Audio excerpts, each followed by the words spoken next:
Ibu Marfu'ah Mustafa,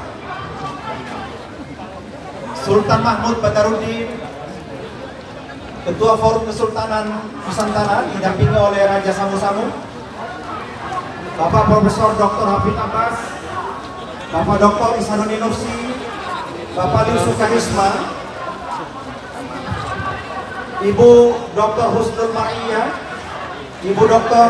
Nurhayati Assegaf, Bapak Jumhur Hidayat, Bapak Profesor Budi Jatmiko, Ajengan JJ Jainuddin, Bapak Dimas Sardi, Ibu Dian Islamiyati Fatwa, Bapak Dr. Marwan Batubara, Bapak Nana Mubarak, kemudian Bapak Abdullah Hamahua, Bapak Dr. Said Muhammad Said Tidu, Bapak Marasakti Senegal, Bapak Refli Harun, Bapak Sagana Nenggolan, Bapak Musin Alatas, dan Bapak Rofiqrum. Terima kasih atas pembacaannya. Sekarang kita akan mendengarkan penyampaian pesan Presidium Komite Aksi Menyelamatkan Indonesia, dimulai oleh Bapak Jenderal TNI Gatot Nurmantio. Pada Bapak kami silakan. Yang ada ID, yang di depan yang ada ID.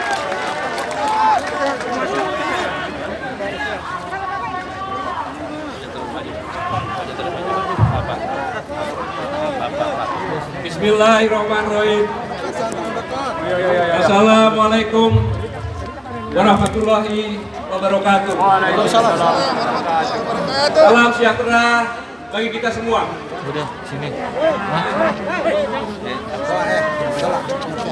Yang saya sangat hormati, Ibu itu kasih jalan. seluruh rakyat Indonesia, saudara-saudara sebangsa yang hadir di tempat ini, yang saya cintai dan saya banggakan. Saya mengajak kita semuanya bersyukur kehadirat Tuhan Yang Maha Esa Allah Subhanahu wa Ta'ala, bahwa kita masih bersama-sama diberi umur panjang untuk bersama-sama menikmati 75 tahun kemerdekaan Republik Indonesia. Suatu anugerah yang luar biasa. Saudara-saudara sekalian, jika hari-hari berselang kita mendengar kisah yang katanya keberhasilan nyata, izinkan kami menyampaikan sudut pandang kami, rakyat kebanyakan, tentang apa yang kami alami dan rasakan saat ini. Kami ingin menjadikan momentum peringatan proklamasi kemerdekaan Republik Indonesia ke-75 ini untuk jujur melihat diri apa yang belum benar atau bahkan yang masih keliru dari negeri ini. Sebagai mantan prajurit Tentara Nasional Indonesia, 38 tahun yang lalu, saat mengawali dinas keprajuritan secara sukarela, saya bersumpah, demi Allah, saya bersumpah bahwa saya akan setia kepada Negara Kesatuan Republik Indonesia yang berdasarkan Pancasila dan Undang-Undang Dasar 1945. Inilah antara lain bunyi sumpah saya yang hingga saat ini tidak pernah dicabut. Sumpah yang akan terus melekat kepada setiap prajurit hingga bunyi tembakan salvo mengantarkannya ke liang lahat.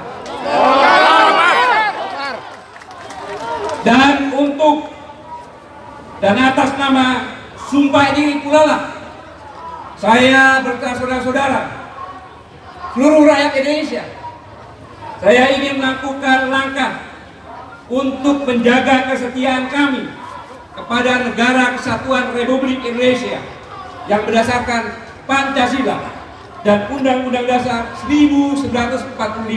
Siap. Utamanya kesetiaan kami kepada dasar negara Pancasila sebagaimana tercantum dalam pembukaan Undang-Undang Dasar 1945. Jika hari-hari ini kita mendengar dan menyaksikan bumi pertiwi sedang dirundung berbagai masalah, Saya ingin mengajak kita sekalian untuk mengingat beberapa hal. Pertama, pada tanggal 10 Maret 2014, saya berkesempatan berdialog dengan Sivitas Akademika Universitas Indonesia. Saya antara lain berbicara tentang proxy war yang telah menjadi satu ancaman yang luar biasa terhadap kedaulatan suatu bangsa.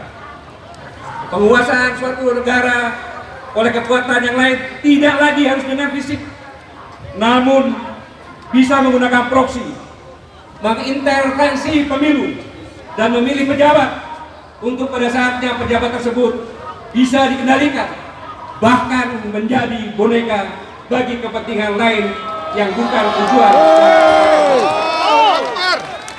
Adalah salah satu bahaya dari proxy war yang saya katakan hal ini diperburuk dengan tumbuh dan kembangnya oligarki kekuasaan di negeri ini. Kekuasaan dimainkan, dikelola oleh kelompok orang, dan lebih tidak beruntung lagi bagi kita semua, mereka melakukan dengan topeng konstitusi. Apakah benar sekarang hal ini terjadi di negeri kita? Tidak. Adalah rakyat Indonesia yang berhak menjawab. Kedua, 3 tahun yang lalu, tanggal 24 Oktober 2017, sesaat setelah pembukaan konferensi internasional dan tabletop exercise untuk Global Health Security 2017, saat itu saya menyampaikan kita patut mewaspadai adanya ancaman senjata biologis massal yang diciptakan untuk melumpuhkan negara lain dan berpotensi menciptakan epidemik. Hari-hari ini kita semua sedang berjuang mengatasi epidemi COVID-19. Saya tidak menyatakan bahwa pernyataan saya 3 tahun yang lalu itu sepenuhnya tepat adanya. Tetapi sekali lagi, hari-hari ini kita telah dan sedang menghadapi pandemi yang tidak mudah ditaklukkan. Apalagi jika respon terhadap ancaman ini dipenuhi dengan sikap menggampangkan dan bahkan lebih berfokus pada kepentingan lain yang mestinya bisa lebih dulu dikesampingkan.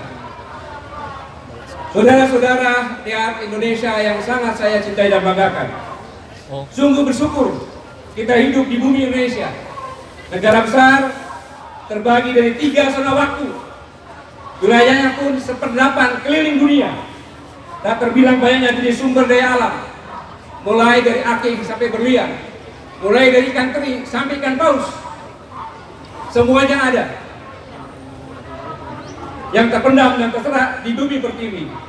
Dalam kondisi seperti itu, tentu negeri ini sangat menarik bagi siapa saja. Beribu kepentingan negara dan kekuatan lain bersilang sengketa di negeri kita. Kadang dalam sunyi, tetapi tidak jarang pula dalam keriuhan. Mereka, negara dan kekuatan lain untuk berjuang kepentingan nasionalnya. Mereka melakukannya untuk keselamatan masa depan rakyatnya. Lantas apa yang keliru? Kitalah yang terlalu berlapang dada, membuka diri untuk dieksploitasi, tapi lebih untuk kepentingan mereka, bukan kemaslahatan rakyat dan bangsa Indonesia.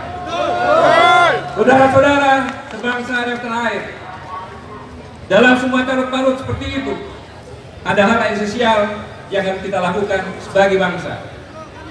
Perlunya kita bersatu dalam keyakinan bersama bahwa sebagai bangsa kita tidak boleh dan jangan pernah mau dipecah belah untuk kepentingan apapun.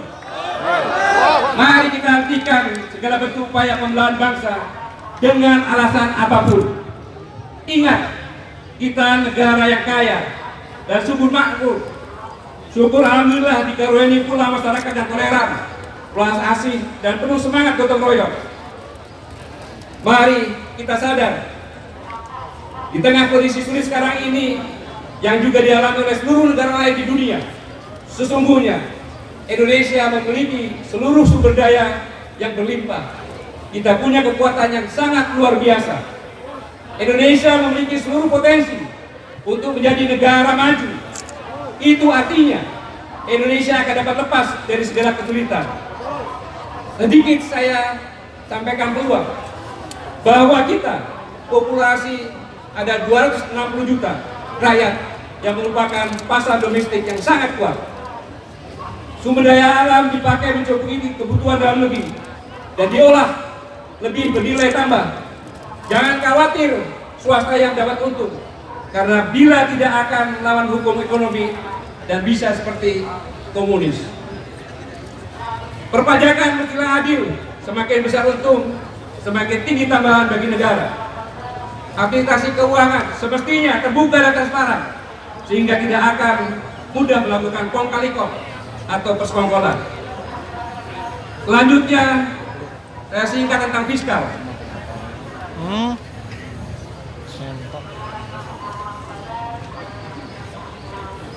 Kita sekalian sadar bahwa kita memerlukan injeksi keuangan ke dalam negeri untuk memberikan rangsangan pembelian ke dunia usaha, setidaknya mencegah dunia usaha sekarang.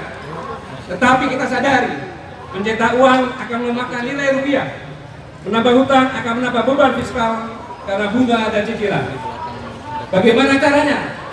Tanpa menambah hutang dan mencetak uang kita bisa hidup, mampu biaya stimulus ekonomi negeri, yaitu saran dari kami perlu didiskusikan pemerintah menerbitkan e-rupiah, hanya bisa transaksi antar e-rupiah.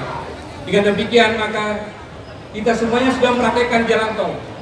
Ini sedikit saran, dan sekali lagi mari bersama-sama kita mohon kehadirat Tuhan Yang Maha Esa agar kita semuanya dapat bimbingan petunjuk rahmat dari wilayahnya untuk melanjutkan perjuangan demi negara kesatuan Republik Indonesia yang sangat-sangat kita cintai. Dan selanjutnya, sebelum dua tokoh Muhammadiyah dan NU berbicara, sebagai inisiator Profesor Din, Profesor Ahmad Wahab, Dr. Bahtiar Hamzah, Dr. MS Kaban, dan lain-lainnya, saya tekankan di sini sejak pembukaan dalam acara ini sampai penutupan nanti, apabila ada hal-hal yang berkaitan berdasarkan hukum, maka keseluruhannya yang bertanggung jawab adalah saya pribadi dan Dr. Bahtiar.